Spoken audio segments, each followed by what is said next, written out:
The deep black of space was calm. No sound, no light. Only silence. Through that endless dark moved a single human ship, Sol Ambassador. Its mission was peace. Its goal was hope. Captain Elias Munro sat in the command chair, watching the stars ahead. He carried Earth's message and an invitation to join the Galactic Council. For the first time, humanity was ready to stand among the stars. But as the ship neared the Council's space station, something felt wrong.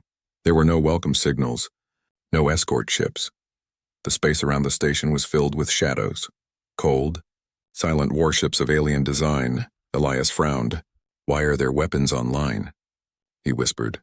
His communication officer tried to open a channel. No response, only static, cold and sharp.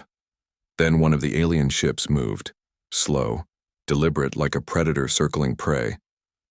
A voice crackled through the speakers. It wasn't human. Human envoy. "You are found guilty." Sentence termination. Before Elias could speak, light filled the ship. The explosion was silent, but its message screamed across the stars. On Earth, technicians in the command center froze as the signal from Sol Ambassador vanished.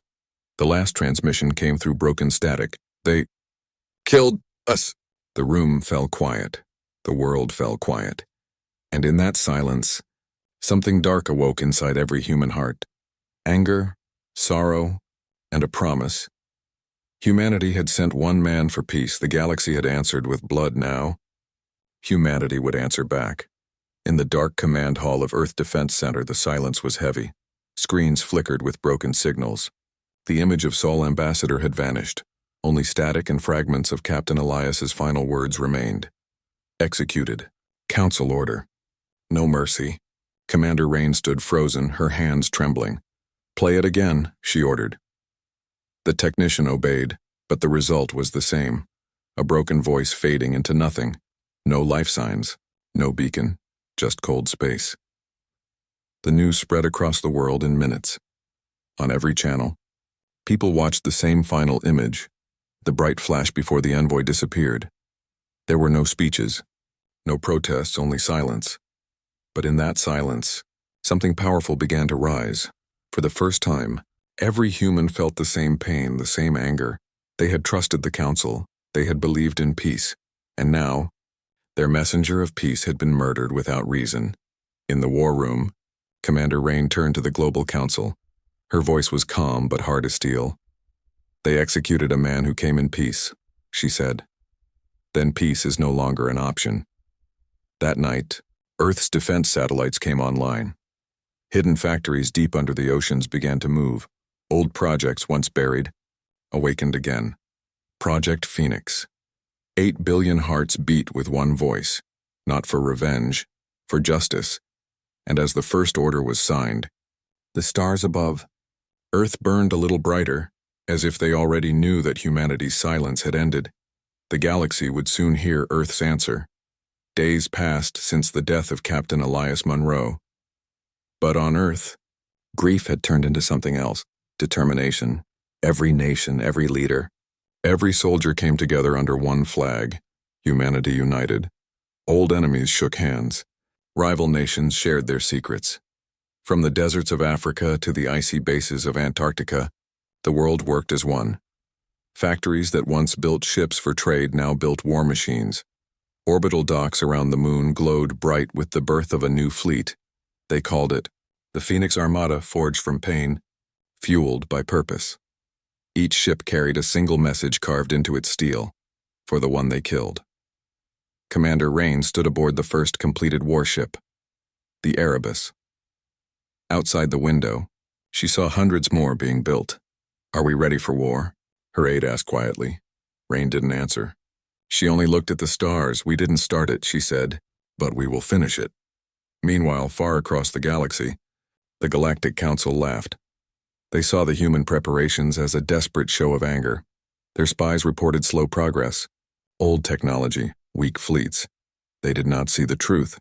Deep beneath Mars, a hidden reactor roared to life, a power source unlike anything in the galaxy. Human scientists had unlocked something new, the quantum core. And soon, the stars themselves would feel its fire. The storm was building, quiet, focused, unstoppable. Humanity was no longer afraid.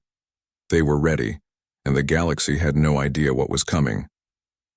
The human fleet moved in silence. Thousands of ships floated beyond Jupiter's shadow, their lights dimmed, engines cold. Only a low hum filled the void, the sound of power waiting to be unleashed. Commander Rain stood on the command deck of Erebus, her eyes fixed on the holographic map.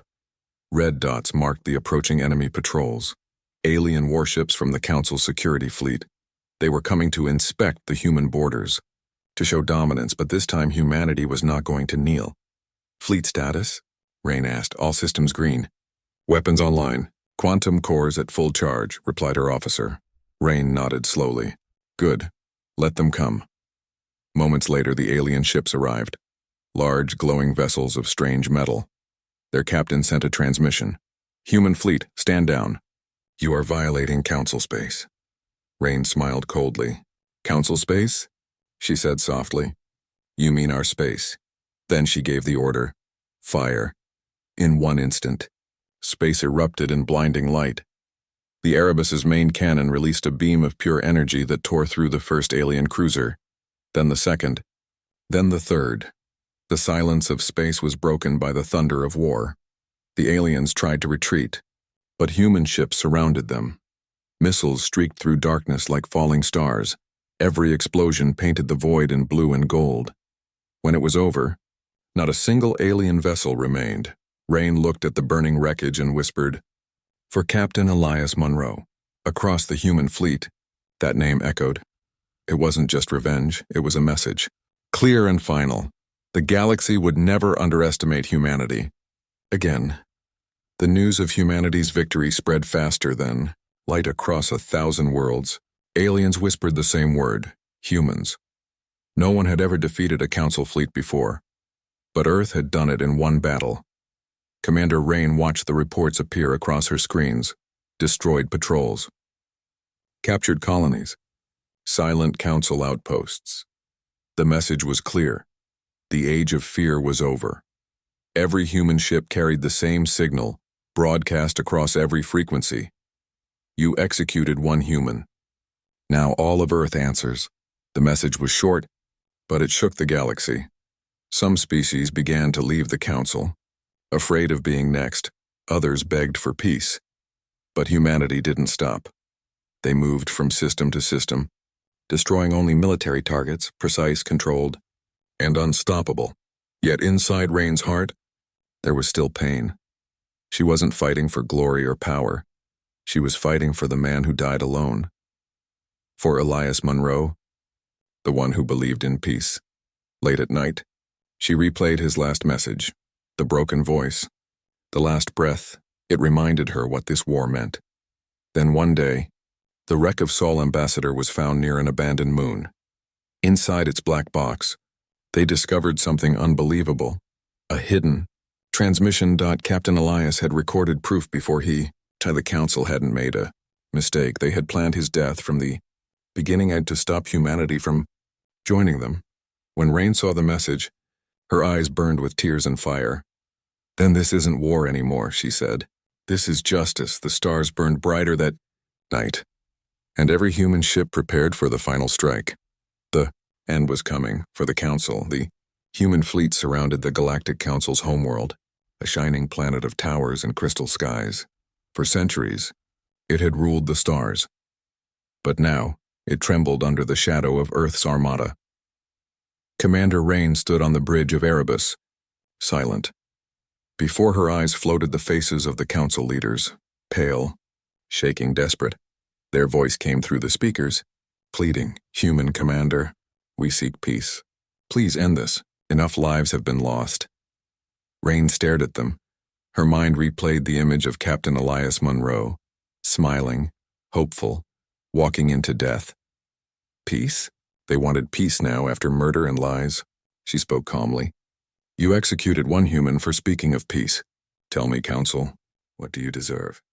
The silence that followed was heavy, endless. Then Rain gave the final order, fire. Thousands of beams lit the darkness. Energy waves rippled through space as the Council's defenses broke like glass. The great cities burned in white light. When the dust cleared, the planet was silent, lifeless, cold, and still. No cheering came from the human fleet, no celebration, only quiet, deep, heavy and endless. Rain looked out at the stars and whispered, "This is not revenge.